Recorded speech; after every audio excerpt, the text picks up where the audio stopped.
Hyderabad రాయదుర్గంలోని Nandi hills లో Jeevan women's and fertility care నూతనంగా ఏర్పాటైంది. ఈ సెంటర్ను అతిథులుగా హాజరైన మెదక్ ఎంపీ రఘునందన్ రావు, ఎమ్మెల్యే అరకపూడి గాంధీ, మాజీ ఐఏఎస్ అధికారి మురళి ప్రారంభించారు.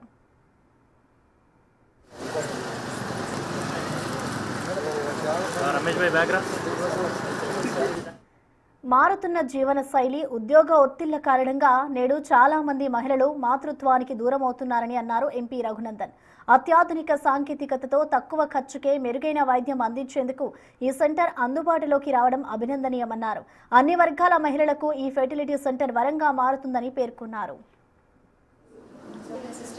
ఈరోజు Jeevan women and fertility care ప్రారంభోత్సవానికి గౌరవ శాసనసభ్యులు అరకపూడి గాంధీ గారు మరియు రాష్ట్రంలో కొన్ని సంచలనాలకి కొన్ని మార్పులకి శ్రీకారం చుట్టినటువంటి మాజీ ఐఏఎస్ ఆఫీసర్ ఆకునూరు మురళి గారితో కలిసి ఈ కార్యక్రమంలో పాల్పంచుకోవడం ఆనందంగా ఉంది.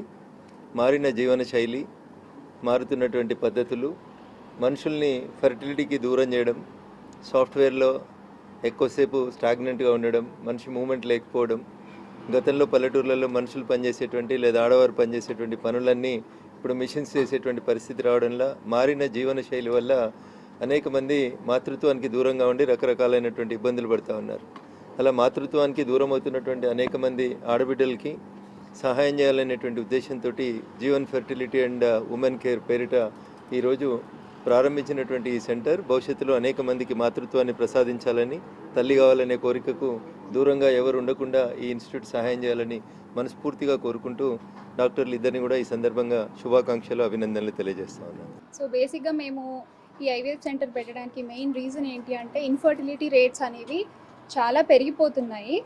కాకపోతే పేదవాళ్ళు అఫోర్డ్ చేయలేకపోతున్నారు. ఇన్ఫర్టిలిటీ ట్రీట్మెంట్ కొన్ని లక్షల్లో ఉంటుంది కాబట్టి మా మోటో ఏంటి అని అంటే ఇన్ఫర్టిలిటీ ట్రీట్మెంట్ అనేది ప్రతి ఒక్కరికి యాక్సెసిబుల్గా ఉండాలి, ఎట్ ద సేమ్ టైం ఎథికల్గా ట్రీట్మెంట్ ఇవ్వాలి. So that is the reason మా దగ్గర ఒక వినూత్నమైన మెథడ్ పెట్టామండి, which is the electronic witnessing system. Apart from infertility treatments, we do non-infertility treatments also, which may include gynecological surgeries like laparoscopic surgeries, hysteroscopies and all.